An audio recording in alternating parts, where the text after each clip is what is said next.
Hi, welcome. For those of you who don't know me, I'm Sarah Bosch. I'm the new 612 Director of Curriculum and Instruction, and I'm here to speak with you today about the Substitute Teacher Handbook that was approved by the school board late this fall. The handbook has been developed to inform you of the policies, the expectations, and the procedures that will impact you as a substitute teacher. We ask that you become familiar with these items and please ask questions when needed. Thank you for the interest that you've shown in the Elkhorn Area School District.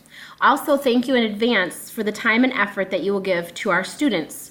When you multiply the number of days substitutes provide service in our classrooms by the number of students in those classrooms, it's easy to see the tremendous impact that you have on our education program. You and your colleagues will literally spend hundreds of hours working with our students. We want that time to be beneficial for the students and rewarding for you. What I'd like to do for the next few minutes is go through some highlights of the Substitute Teacher Handbook. First, just a few whys. We realize that we have never had a Substitute Teacher Handbook, and we have a Teacher Handbook and found that it would be beneficial for you and for us to have clear expectations and policies for this position in our district. So let me zoom in here just a little bit so we can see the contents of the handbook better. Some highlights. I'm going to kind of skip through this employment items on file because this is something that you would already have to have taken care of. A little bit of a change. We found out while we were doing some research on substitute teachers that a student spends about 10% of their time with a substitute teacher from K through 12th grade. And so that means that we need to spend time providing our substitute teachers with professional development opportunities. So we would like to formally invite you to attend any of our teacher in-services. All you need to do is ask the building principal and let them know that you would like to come and participate in the in-service. This would not be a paid day, however, but it would be an opportunity for you to build the same skills that the teachers will be building on those days. Also, after school, I believe it's on certain days in each building.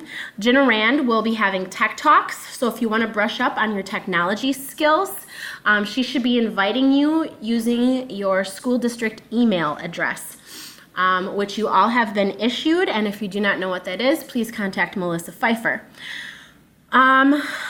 Also, we are conducting a pilot to use online tutorials to help improve specifically subbing skills. So if you're interested in participating in that pilot, it would be free of charge to you, and you just need to contact me and I can get you signed up for that at my school district email address. And then last but not least, you'll also be signed up for a free newsletter that's delivered to your school district email address, and this newsletter is specifically for substitute teachers and talks about tips and tricks and strategies and techniques that you can use in the classroom. So the next part of the handbook is ASAP and the calling procedures. Something important to note here, that if you decide that you no longer want to be a substitute for our district, or you have a change in your address or your phone number, please contact Melissa Pfeiffer, and her information is right here. To make those changes, you can stop getting calls and that sort of thing then. We included substitute coordinator contact information in the handbook, and also school start and end times. Something to also highlight is the importance of being confidential. You are privy as a substitute teacher to confidential information about students when you get lesson plans from teachers about health information or maybe personal information about students, and it's very important that we keep that confidential. Now, it's also very important that we think about the things that we're posting on social media as well when it comes to confidentiality. It's probably best just to avoid those topics in conversation with people who are outside of the school district or on social media. Something that I also want to highlight as far as expectations. The night before you're reporting for an assignment, or classroom expectations once you're at an assignment.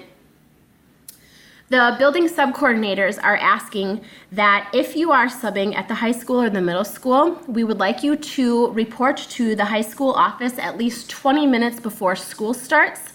And if you are working in the elementary buildings, to report at 7:45 a.m. The reason for this is so that you can, first of all, get your bearings and get your information from those building sub-coordinators, and also it will give you time to look at the lesson plans if you did not get them the night before, and prepare for the students to come in. Another highlight, if you are in the high school or the middle school, as far as taking attendance in the classroom, here are the directions for doing that in Skyward. Both the high school and the middle school are equipped to take attendance on Skyward. If there are some sort of emergency that happens while you happen to be a sub in the buildings, this is a link to our crisis plan, and we will eventually have an app that you can download for your phone. I'll get that out to you as soon as the details for that are taken care of.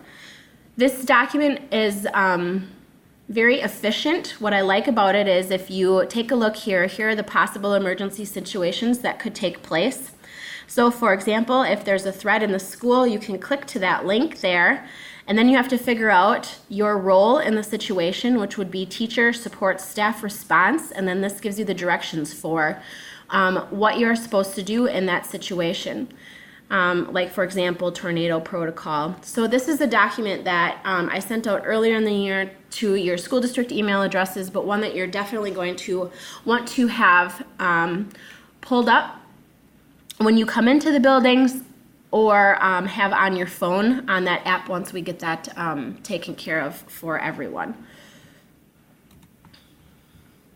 Last but not least, your after school day expectations. Please make sure that you leave a report for the teacher, and that you follow the lesson plans that they have provided for you, and that you check out on your way out of the building. Give the building sub-coordinator any folder or materials that they may have shared with you.